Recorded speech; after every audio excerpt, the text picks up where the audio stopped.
Now, we get to the Mayron FX kit, which is really cool. Once again, it's just a little bit of everything to get you started, but boy, what a little bit of everything there is.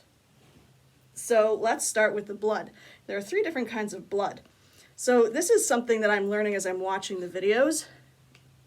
There's different thicknesses of blood depending on how old the wound is, whether it's scabbed over or whether it's fresh, which also means that there are different colors, because the fresher the blood, the more of a bright red it is. The longer it's been sitting or the longer it's been oozing, the darker it gets. So there's a coagulated blood for scabs. There is a squirt blood for something that is super fresh and goes, okay? And then there's stage blood for a little bit of an older effect. I've not played with any of this.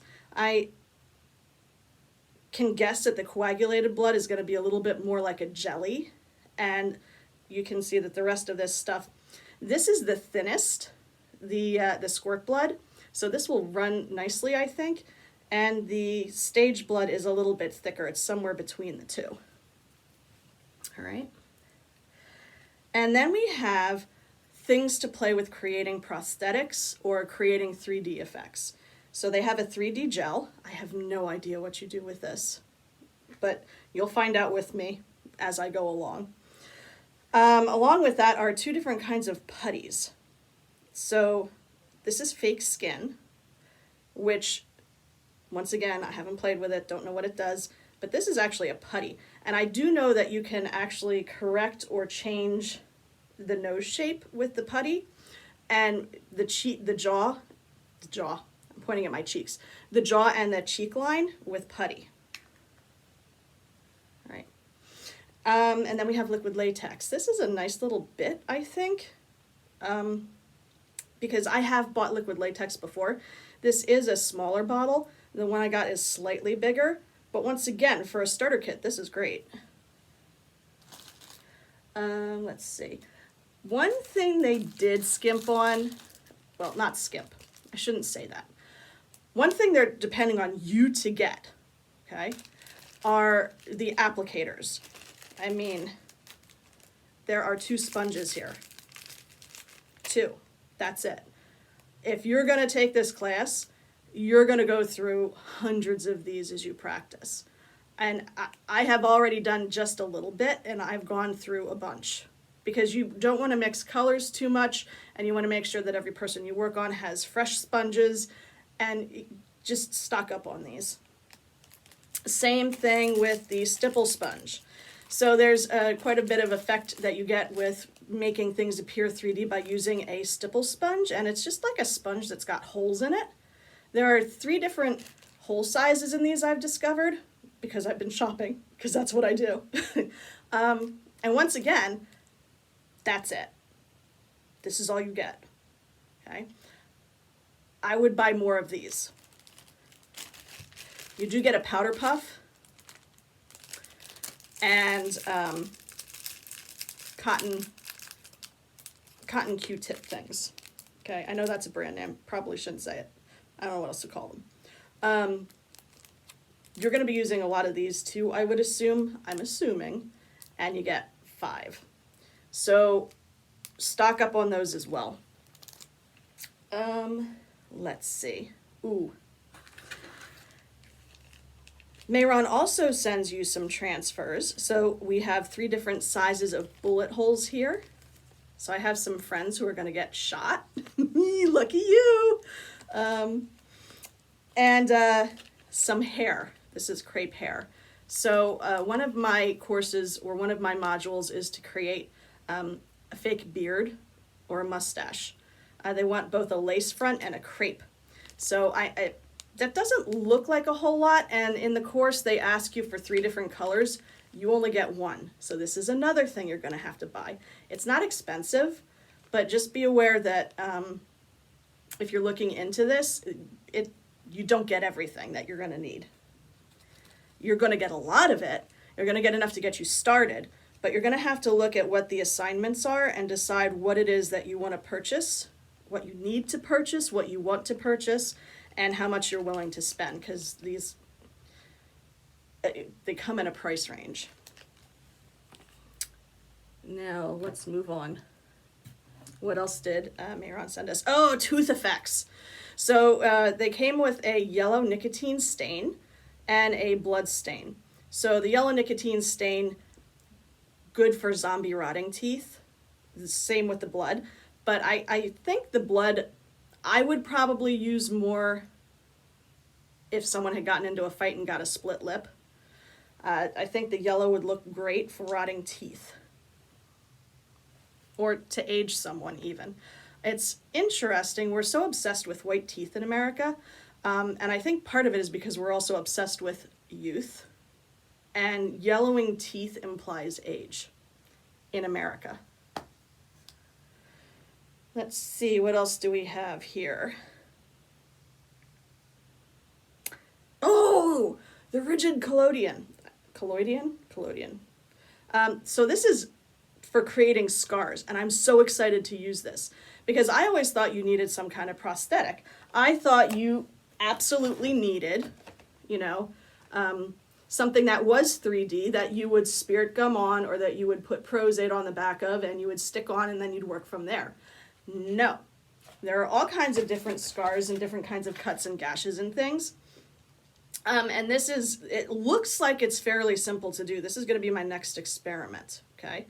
So supposedly, I want to see this in person. I think it sounds really cool. You put it on, right? And it kind of, I don't want to say it dries the skin, but you know how when you get super glue on your fingers and you get that hard shell and it kind of pulls in and you get little divots in your fingers? That's kind of what this does. And you can, the more you apply, the deeper the scar becomes. So this will be fun to play with. Let's see. I also have, spirit gum and spirit remover. These are teeny tiny little bottles, okay? The spirit gum remover is actually the same size.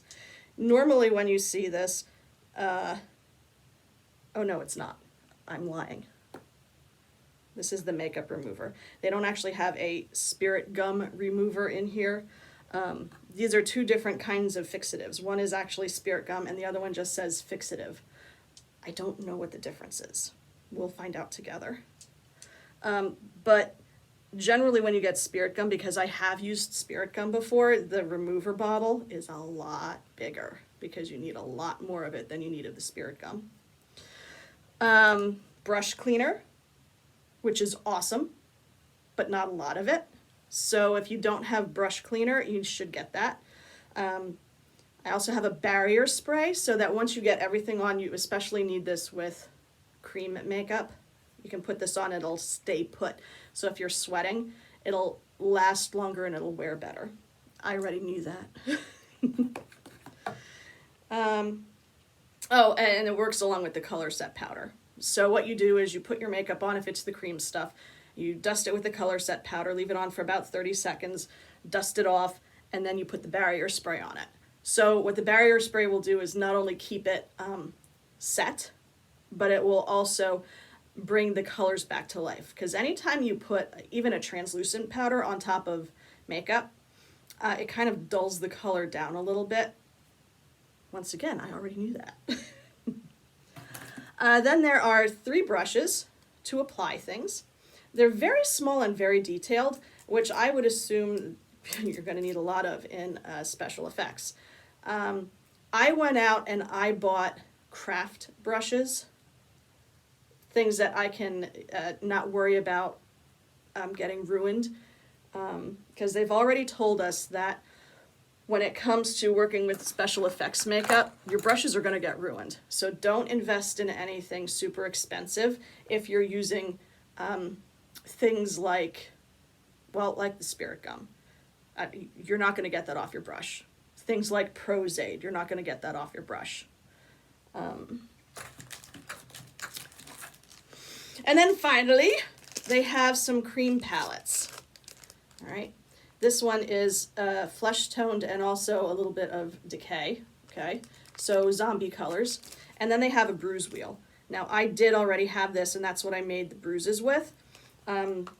everything that I've seen so far with the videos in the class, they're actually avoiding the cream colors and they are preferring to use the alcohol-based paint. Because the alcohol-based paint, you don't need the barrier spray and you don't need the powder, and you can sweat, you can be in the rain, you can jump in a pool, and it's not going to budge because the only thing that's going to take that off is 99% alcohol. Which, hey howdy, guess what they don't send you? So you're going to need to buy the 99% alcohol. Okay, first of all, to activate the paint, and then to get it off, or you're going to have to get Telesis Super Solve, which is another makeup remover. And I've watched them do it on the videos, and it looks like it just wipes right off. The only time you have to work at it a little bit is when you have put a prosthetic on and you're using the Prozaid. Because that stuff is on there to stay until you want it off. Which also means that I can't send anyone home with makeup even if you want me to, because you won't be able to get it off. Apparently you'll pull like your skin off along with the prosthetic if I send you home with something. But this should be fun. This should be lots of fun, and I am so looking forward to working with my friends and playing with this stuff. I'm very glad that I have some very art-minded, liberal-minded friends who don't mind being made to look not their best. All right. Stay tuned. I think the next time I do something, you'll be seeing bruises and cuts and bullet wounds and gashes and possibly even a burn. I'm going to try and do all of that. If not on one person, I'm hoping to get a couple people so that I can try experimenting and putting them in different places. All right. I'll see you later, and I'm so looking forward to this. Bye.